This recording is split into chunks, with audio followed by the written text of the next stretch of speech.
भगवान भोलेनाथ को इस समस्त सृष्टि का रचयिता माना जाता है। उनका आदि है, ना ही अंत है। पौराणिक कथाओं के अनुसार भगवान शिव का विवाह पार्वती जी के साथ हुआ था। इस विवाह के लिए पार्वती जी को सैकड़ों वर्षों तक कठोर तपस्या भी करनी पड़ी थी। हिंदू धर्म में सोमवार के दिन का बेहद महत्व माना जाता है। सोमवार का दिन भगवान भोलेनाथ को समर्पित होता है। जो भी व्यक्ति सोमवार के दिन विधि विधान से शिवजी का पूजन और आराधना करता है, उसके जीवन के समस्त कष्ट दूर हो जाते हैं। इसके साथ ही जीवन में सुख एवं समृद्धि का वास होता है। भगवान भोलेनाथ को बेहद जल्दी प्रसन्न होने वाला देवता भी माना जाता है। भोलेनाथ का विवाह पार्वती जी के साथ हुआ था। इसके लिए पार्वती जी ने सैकड़ों वर्षों तक कठिन तप किया था।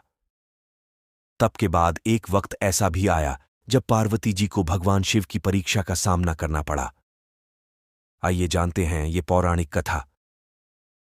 पौराणिक कथाओं के अनुसार माता पार्वती ने भगवान शिव को अपने पति के रूप में पाने के लिए सैकड़ों वर्षों तक कठोर तप किया था।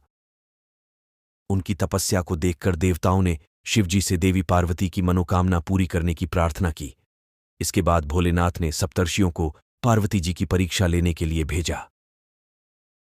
इस परीक्षा के दौरान सप्तर्षियों ने शिवजी के ढेरों अवगुणों को बताते हुए माता पार्वती से शिवजी से विवाह न करने को कहा, लेकिन पार्वती जी अपने निर्णय से टस से मस नहीं हुई। इस पर खुद भोलेनाथ ने माता पार्वती की परीक्षा लेने का निर्णय लिया। माता पार्वती के तप से प्रसन्न होकर शंकर जी उनके सामने प्रकट हुए और उन्हें वरदान देकर अंतर्ध्यान हो गए। कुछ क्षणों बाद ही एक मगरमच्छ ने एक लड़के को पकड़ लिया और लड़का मदद के लिए पुकारने लगा। बच्चे की आवाज सुनकर पार्वती जी नदी किनारे पहुंची और उनका मन द्रवित हो गया। इस बीच लड़के ने माता पार्वती को देखकर कहा कि मेरी न मां है, न बाप, न कोई मित्र है। माता, आप ही मेरी रक्षा करें। इस पर पार्वती जी ने मगरमच्छ से कहा कि उस लड़के को छोड़ दें।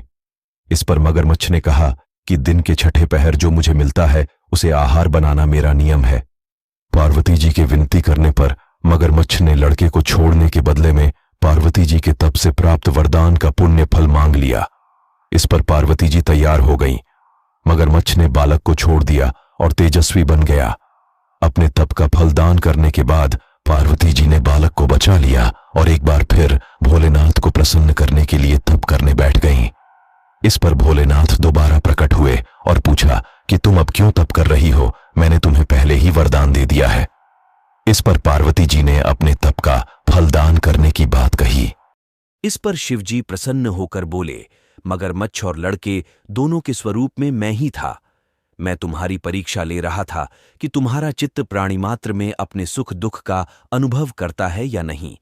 तुम्हारी परीक्षा लेने के लिए ही मैंने ये लीला रचाई थी। अनेकों रूप में दिखने वाला मैं ही एक सत्य हूं। अनेक शरीरों में नजर आने वाला मैं निर्विकार हूं। इस तरह पार्वती जी शिवजी की परीक्षा में उत्तीर्ण हुई और उनकी अर्धांगिनी बनी। ऐसी ही और गाथाएं सुनने के लिए हमारे चैनल को सब्सक्राइब करें। हमारे साथ बने रहने के लिए धन्यवाद। ओम नमः शिवाय।